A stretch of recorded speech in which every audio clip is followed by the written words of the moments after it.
উত্তৰ গুৱাহাটীত এতিয়া আতংকৰ কাৰণ হৈ পৰিছে কৃত্ৰিম বান।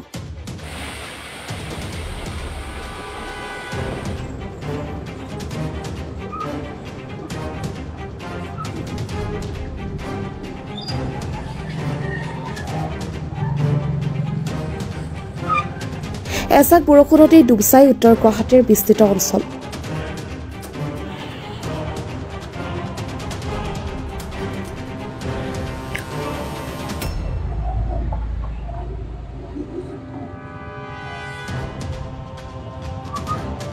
বৰষুণ দিলেই আতংকিত হৈ পৰে উত্তৰ গুৱাহাটীৰ কলেজ নগৰ, অভয়পুৰ, শিলসাকু, মধুপুৰ, কলিবাৰীকে ধৰি বিভিন্ন অঞ্চলৰ লোকে।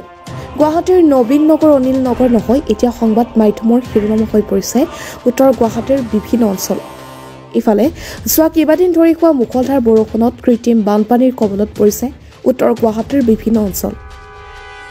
উত্তৰ গুৱাহাটীৰ জলাশয়সমূহ পুতি পেলোৱাৰ লগতে বৃহত্তৰ অঞ্চলটোৰ নলা নৰ্দমা সুব্যৱস্থা নথকাৰ ফলত এই সৃষ্টি হৈছে এই অভাৱনীয় পৰিস্থিতি। কামৰূপ জিলা প্ৰশাসনৰ লোকে অঞ্চলসমূহ পৰিদৰ্শন কৰি ৰাইজক কৃত্ৰিম বানপানীৰ পৰা মুক্ত কৰাৰ আশ্বাস দিছে। পানী নিষ্কাশনৰ বাবে প্ৰশাসনে সহায় লৈছে পাম্পৰ। কৃত্ৰিম বানপানীৰ স্থায়ী সমাধানৰ বাবে ইতিমধ্যে IIT গুৱাহাটীৰ লগতো আলোচনা কৰিছে প্ৰশাসনে।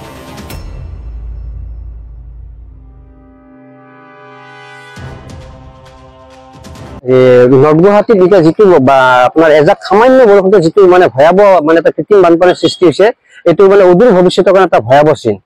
এতিয়া আটাইতকৈ ভয়ানক কথাটো হৈছে কি, এই বানপানীৰ কোনো ওলাই যোৱাৰ কোনো ৰাস্তা নাই, যাৰ ফলত গোটেই মেইন পথবিলাকত পানীৰে আৱৰি পৰাৰ ফলতো সেই পানী গৈ আৱাসিক অঞ্চললৈ সোমাই গৈছে, যাৰ ফলত আৱাসিক অঞ্চলবিলাকৰ মানুহৰ থকাৰ আচবাব আদি ধ্বংস হোৱাৰ ফলত স্কুলৰ ল'ৰা ছোৱালী পৰ্যন্ত স্কুললৈ যাব নোৱাৰা অৱস্থা সৃষ্টি হৈছে। গতিকে এইটো ক্ষেত্ৰে এই প্ৰশাসনে খুব সোনকালে এটা তৎক্ষণাতে ডিচিজন ল'ব লাগে। এই পানীসমূহ পাৰ্মানেণ্টলি নহলেও টেম্পৰাৰী পানীবিলাক ওলাই যোৱাৰ এটা ব্যৱস্থা কৰিব লাগে, নহলে ইয়াতকে কিন্তু এতিয়া কি এই হ'ল আৰম্ভণি বাৰিষাৰ। গতিকে ভয়াৱহ বাৰিষাৰ প্ৰতিচ্ছবি কেনেকুৱা হ'ব লাগে, গতিকে আৰম্ভণিতে গম পোৱা যায়। গতিকে অতি তৎকালীনভাৱে প্ৰশাসনে এই কৃত্ৰিম বানপানীটো ওলাই যোৱাৰ ব্যৱস্থা কৰিব লাগে, নহলে কিন্তু গুৱাহাটীৰ অনিল নগৰ ভয়াৱহ পৰিস্থিতিৰ সৃষ্টি হ'ব আমাৰ ইয়াতে। আমি এয়া প্ৰতিবাদ কৰিছিলোঁ কিছুদিন আগতে, তাত DC SDC গোটেইবোৰ আহিলে আৰু তাৎক্ষণিকভাৱে তেখেতসকলে আমাৰ সমস্যাখিনি সমাধান কৰি দিম বুলি পেলাই তেখেতসকলে গুচি গ'ল। কিন্তু আমি কিছুদিন ৰোৱাৰ পিছত দেখিলোঁ যে অলপ চেণ্ড গ্ৰেভেল পেলাই দিলে।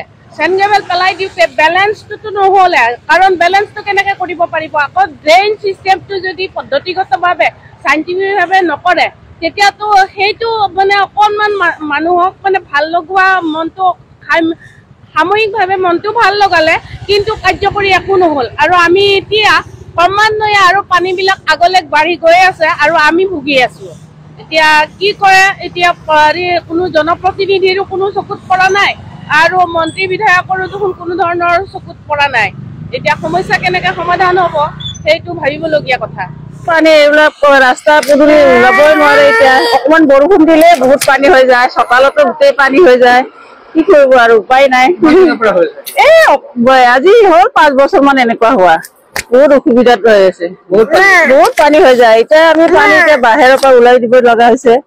এনেকুৱা লেট্ৰিন বাথৰুম অসুবিধা, ল'ৰা ছোৱালী স্কুল যাবৰ কাৰণে বহুত অসুবিধা, কোম্পানীত কাম কৰা মানুহবিলাক বহুত অসুবিধা। ঘৰত বহুত পানী, চোতালৰ একদম খোজ দিবই নোৱাৰে। তাৰপিছত পানী মটৰ লগাইছো, পাইপেদি মটৰ লগাই পেলাই এনেকে ৰাস্তাত ওলাই দিব বাধ্য হৈছে। এতিয়া উপায় নাই।